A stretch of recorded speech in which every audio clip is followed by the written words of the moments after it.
Үүдэнэ. Үүдэнэ гэж тэдэнд хэлээч.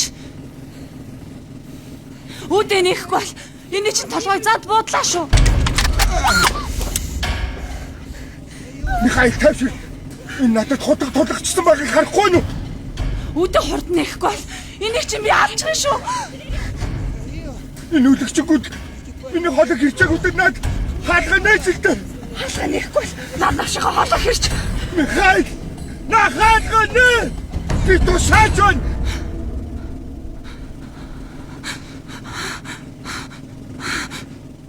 Хаалгыг нээ. Яваач.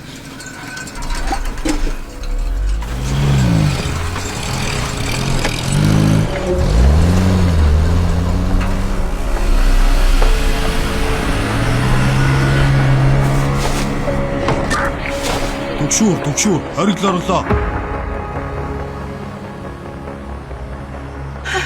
Одоо яах вэ? Ямарчсан. Хавтал явах үзэндээ. Хоёр шоронгоос орлоо гэд Орсын хилэг давсан гэсэн үг биш. Харин ч бүр ял дээр ял нэмүүлнэ гэсэн үг. Цаац ялнаас илүү өөр ямар ялнаас байна гэж тэгээд ч тэр шоронд ч өгч байснаас эрхчлөөтэй явж байгаад үгсэн дээрэлгүй. Одоо намайг яах санаатай вэ? Чамаагүй. Хэрвээ бид хоёрыг хил дээр хүргээд өгчихвөл амьд үлдээж болох юм. Хил тавлаа гэд зүхтсэн гэсэн үг биш шүү дээ. Харин Дивочингаас илүү их нутгийн шараа хамаагүй дээрэлгүй. Ер нь танаа Монгол улс гэж ер нь юу байдгийг? Навш минь дахиж Монгол нутгийг минь дарамжлал наад эрхийг чинь задлж байгаа шүү.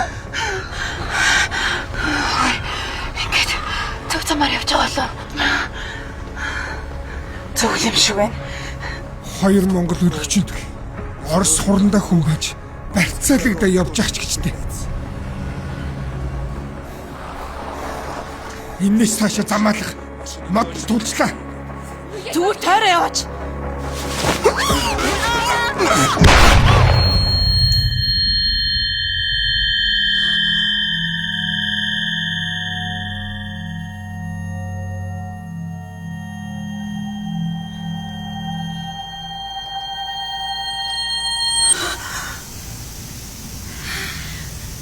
Зүгээр одоохондоо амьд л байна. Одоо тэг яах вэ? Мотроо цогтъя. Үргэлжилийг орёгоос